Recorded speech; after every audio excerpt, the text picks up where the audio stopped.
Latent view analytics इस company के ऊपर आज से करीब 2-3 महीने पहले जुलाई में हमने एक वीडियो अपलोड किया था। तब तक जून क्वार्टर के रिजल्ट भी नहीं आए थे कि इस कंपनी में मैं क्या कर रहा हूं। 373 के प्राइस पे मैंने 800 शेयर्स इस कंपनी के पिक किए हैं, लाइव पिक किए। आप चाहें तो डिस्क्रिप्शन में लिंक है उस वीडियो का, जाके देख सकते हैं। क्लियरली बताया कि मैं कैसे शेयर्स ले रहा हूं, क्यों ले रहा हूं, सारी चीज एक्सप्लेन करी थी, फंडामेंटल एक्सप्लेन करे थे।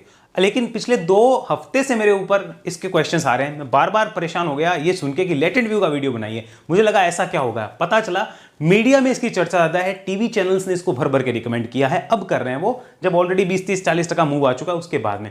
तो मुझे लगा कि आपके सामने अपडेट लानी चाहिए कि आज की डेट में क्या नजर आता है। आपका भी कोई क्वेश्चन हो कमेंट बॉक्स में बताइए। जैसे इसका नंबर लगा है वैसे आपके स्टॉक का भी नंबर लगेगा, जल्दी से जल्दी उसके ऊपर एनालिसिस आपको मिल जाएगी। डिस्कशन जो भी है वो सीखने, सिखाने, समझाने के पर्पज से, बाय सेल की रिकमेंडेशन मत मानना। क्योंकि ये ध्यान रखिए कि आपका रिस्क आप समझते हो, बाकी कोई नहीं समझता। अपने फाइनेंशियल एडवाइस से कंसल्ट जरूर करना। इस कंपनी के ऊपर अभी क्या कर सकते हैं वो समझिए। फंडामेंटल आप उस वीडियो में देख लेना, नीचे डिस्क्रिप्शन में लिंक में दे दिया है। राइट नाउ देखिए स्टॉक जो है वो अपने हाई से 60% टूट गया था, यहां पे दिख रहा है। और मैं हर बार कहता हूं कि भाई मेरे को इन्वेस्टमेंट उन्हीं कंपनी में करना अच्छा लगता है जहां पे फंडामेंटल बढ़िया हो, प्लस टेक्निकली वो स्टॉक अपने हाई से 50, 60, 70% तक करेक्ट हो चुके हो, तब मैं उनमें पैसा लगाना शुरू करता हूं। तो ये जब 60% टूट के मुझे यहां मिला 370 के आसपास, तब मैंने पैसा लगाया।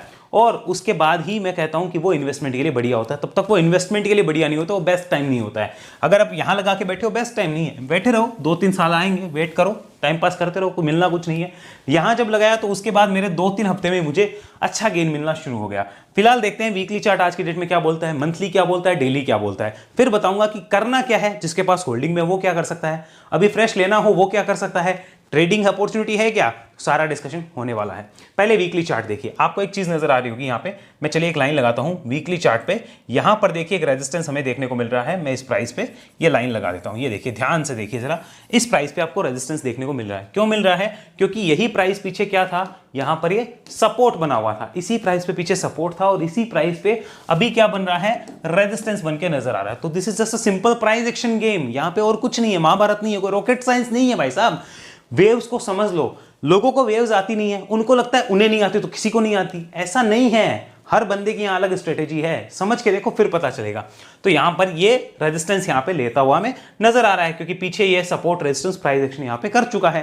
तो इसी रेंज में यहां पे ये हो रहा है। अगर गौर से देखा जाए, इसको तरीके से समझा जाए, तो आप देखोगे कि यहां पर बीच बीच में जैसे कंसोलिडेशन किया था, कंसोलिडेशन की इस रेंज में फंसा था, काट के निकला, तो नेक्स्ट बिग रेजिस्टेंस तो यही नजर आएगा ना।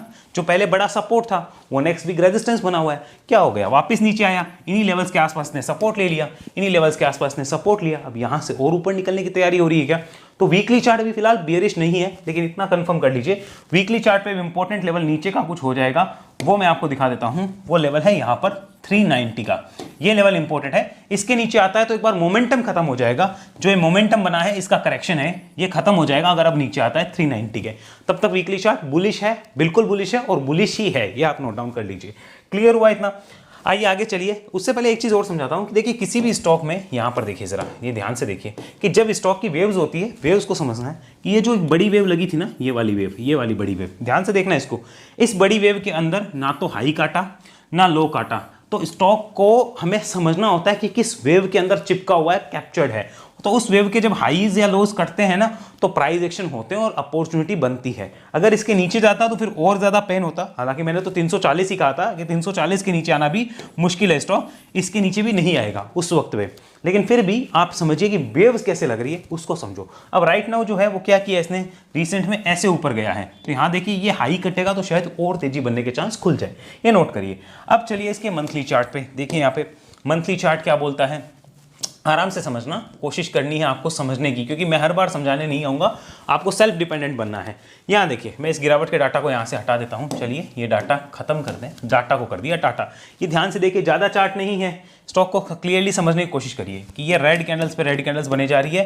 किसी भी रेड कैंडल के हाई के ऊपर ग्रीन कैंडल नहीं बन रही। देखिए ये रेड कैंडल बनी, इसके हाई के ऊपर फिर से ग्रीन कैंडल नहीं है, फिर नहीं बनी, फिर यहाँ पे बनी तो किसी हाई के ऊपर नहीं बनी, रेड ग्रीन कैंडल की क्लोज नहीं बन रही, नहीं बन रही, नहीं बन रही, नहीं बन रही, नहीं बन रही। यहाँ पे फर्स्ट टाइम इस रेड कैंडल के हाई के ऊपर एक ग्रीन कैंडल क्लोज हुई ऑन अ मंथली बेसिस, यानी वहां पे क्लियर था कि ब्रेकआउट जो होना है वो अब होगा, जो इस कंसोलिडेशन का था, बॉटम जो बनना है वो बन चुका है। अब ये सारी चीजें होती है ना, वो आपको थोड़ा सा एनालिसिस को समझ के करनी होती है कि यहाँ पे चल क्या रहा है स्टॉक में। तो इस कैंडल का जब हाई कट के यहाँ पर क्लोज आई, तभी मैंने कहा था कि यहाँ पे मुझे कुछ एक्शन होता हुआ लग रहा है और ये चांसेस हाई है कि यहाँ पे कुछ होगा। तब मैं एक्टिव होकर इसको आपको बताया था कि मैं इस कंपनी को ले रहा हूं।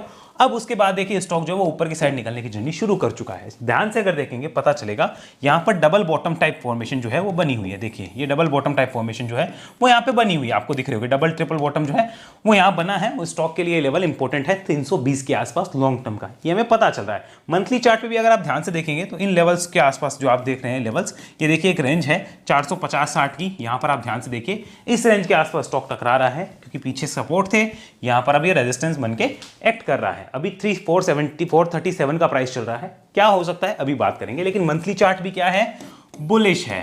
तो मंथली चार्ट हम यहां पे क्या कहेंगे, बुलिश कहेंगे, हम इसको बेरिश नहीं कह सकते। अब चलिए अब देखते हैं डेली चार्ट पे कि डेली चार्ट एक्चुअल में बोलता क्या है। तो यहां देखिए मैंने अब इसका कन्वर्ट किया है डेली चार्ट। ये डेली चार्ट हमारे सामने आ रहा है, साथ में देखिए मेरा यहां पे एक्सपोनेंशियल मूविंग एवरेज की लाइन भी लगाई हुई है जो 200 दिन का है।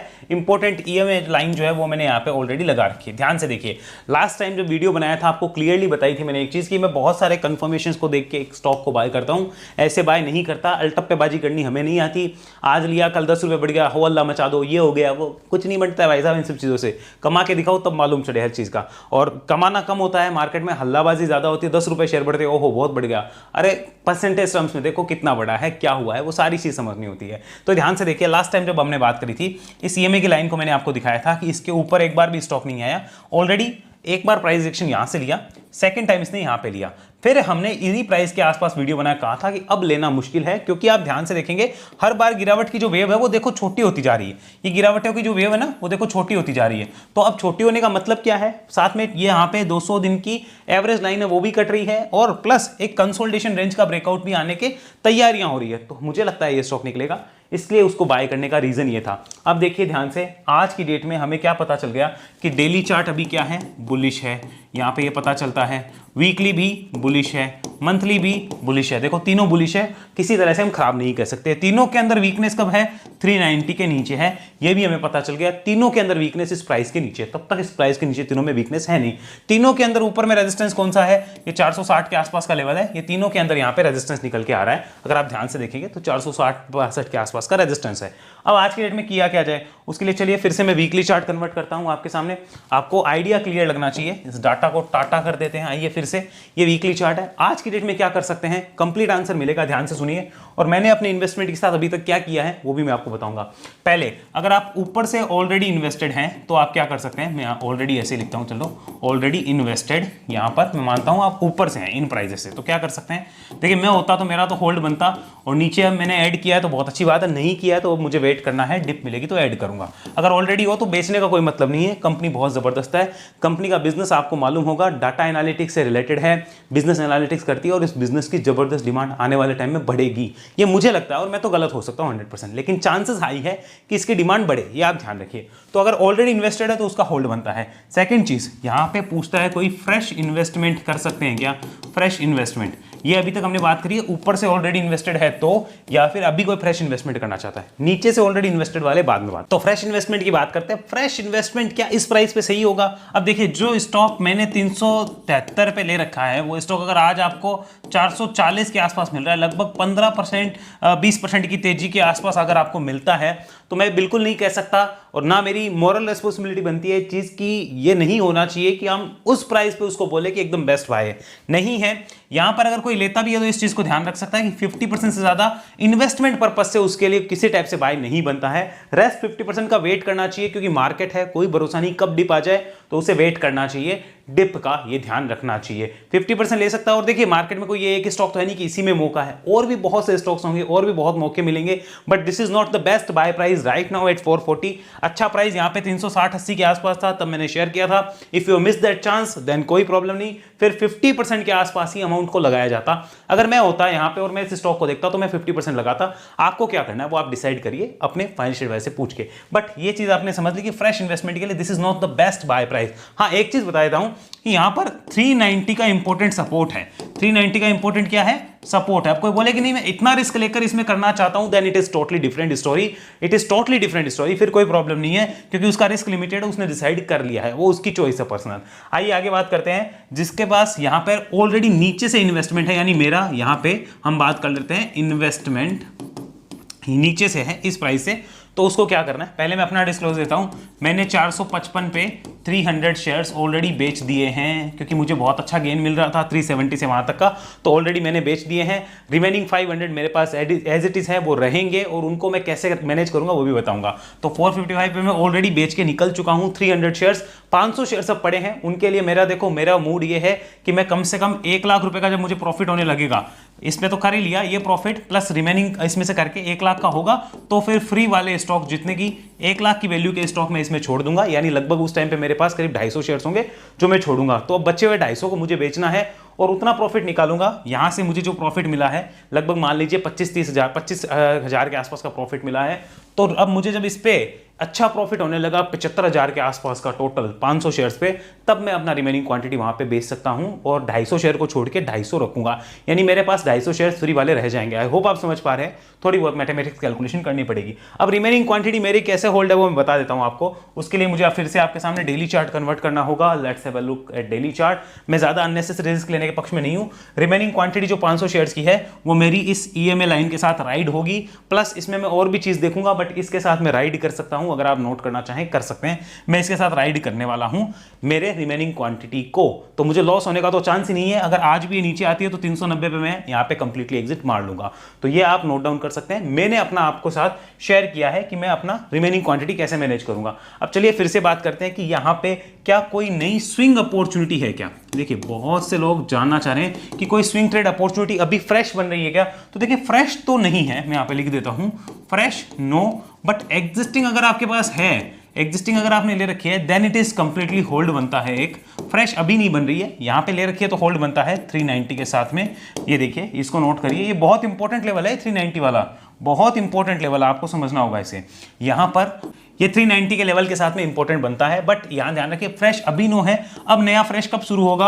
अब 460 के अबो होगा नया फ्रेश स्विंग ट्रेड। 460 के अबो होगा, क्योंकि ये लेवल ही पहले इंपॉर्टेंट था। देखिए इसी लेवल के ऊपर अब नया फ्रेश स्विंग बनेगा, जो कि 480, 500, 520 के थोड़े बहुत गेट खोलेगा। उसमें आप लिमिटेड एक मान लो 430-35 का स्टॉप लॉस लगा के काम करना चाहें तो अपने फाइनेंशियल एडवाइजर से कंसल्ट कर सकते हैं, अपने रिस्क के हिसाब से समझ सकते हैं। ये चार्ट अब नया स्विंग तो इसके ऊपर ही बनाएगा, तब तक स्विंग नहीं है। ऑलरेडी जो जो संभावना है वो मैंने एक्सप्लेन करी है। देखिए किसी भी स्टॉक को हमें लेना कब है, फिर से सुन लीजिए। अगर इन्वेस्टमेंट के लिए लेते हैं, अगर वो मिड कैप स्मॉल कैप है, लार्ज कैप है तो नहीं, मिड स्मॉल है, तो उस स्टॉक को लेने का बेस्ट टाइम होता है जब अपने हाई से वो 50-60% नीचे अवेलेबल हो, अच्छी कंपनी हो जैसे ये है, तब उसे लेने का बेस्ट समय होता है। उससे पहले उसे लेने का बेस्ट समय नहीं होता है, तब तक उसमें करेक्शंस के ही चांस होते हैं। मंथली चार्ट उसका सही होने लगे, वीकली सही होने लगे, डेली सही होने लगे, जैसे कि ये इस पॉइंट पे होने लग रहा था, तब हमने यहां पर इसमें एंट्री स्टार्ट करी, उससे पहले नहीं करी। तो हर एक चीज का एक प्रोसेस है, वो हमें समझना होगा। बाकी देखिए कंपनी के रिजल्ट शायद आपको पसंद आए ना आए, कुछ और हो ना हो, चार्ट समझ में आ रहा है, आप अपना रिस्क मैनेजमेंट क्लियर कर पा रहे हैं, अपनी प्लानिंग क्लियर कर पा रहे हैं, तो आप जीतेंगे मार्केट में। आज की डेट में स्टॉक नीचे आ जाए, मुझे एक पैसे का नुकसान नहीं होगा। 390 के आसपास मेरा जो लाइन है वो आ रहा है, उससे मैं उधर में निकल जाऊंगा। 372, 373 की बाइंग है, कोई नुकसान नहीं हो सकता। प्रॉफिट भले ही कम कमा लो, लेकिन ध्यान रखो कम प्रॉफिट कमा के दुखी होना लॉस करके दुखी होने से बहुत अच्छा है। मैंने अपनी लाइफ में यही सीखा है, कम प्रॉफिट कमा के मैं दुखी हो जाऊंगा, कोई प्रॉब्लम नहीं है। यही तो दुख होगा कि यार 100 रुपए का प्रॉफिट था, उसकी जगह 50 का हुआ, कोई प्रॉब्लम नहीं है। लॉस करके दुखी होने से तो 50 रुपए का प्रॉफिट बहुत अच्छा है, ये ध्यान रखिए। आई होप आपको सब समझ आए। किसी टाइप का क्वेश्चन हो कमेंट बॉक्स में बता सकते हैं आप। साथ में ऐसी एनालिसिस के लिए आप वेव एनालिसिस में आइए, डिस्क्रिप्शन में डिटेल है, 1 to 1 आप मेरे साथ सीख सकते हैं। वेव एनालिसिस की डिटेल आपको डिस्क्रिप्शन में मिल जाएगी। जानकारी के लिए इस नंबर पर कॉन्टैक्ट करिए, सुबह 10 से शाम को 7:30 के बीच में, उसके बाद बिल्कुल भी नहीं, ये आपको ध्यान रखना होगा। और साथ में व्हाट्सएप ग्रुप से जुड़ने के लिए ज़ेरोधा एंजल ऐप स्टॉक्स में अकाउंट खुला सकते हैं, या फिर चैनल की डायमंड मेंबरशिप ले सकते हैं। ध्यान रखिए गोल्डन मेंबरशिप नहीं, बंद होने वाली है जल्दी। डायमंड मेंबरशिप लेने पे व्हाट्सएप ग्रुप में आप ऐड हो सकते हैं। बाय सेल की रिकमेंडेशन में दूंगा नहीं, ना आएगी वहां पे। सिर्फ और सिर्फ व्यूज और लेवल के ऊपर कुछ डिस्कशन होता है, एजुकेशन डिस्कशन है, कोई बाय सेल होल्ड की रिकमेंडेशन हम नहीं देते। आई होप आपको समझ आया है। ज्यादा जानकारी के लिए इस नंबर पर कॉल करिए, वेव एनालिसिस के लिए रजिस्ट्रेशन करवा सकते हैं। अगले वीडियो तक के लिए धन्यवाद। जय हिंद, जय भारत।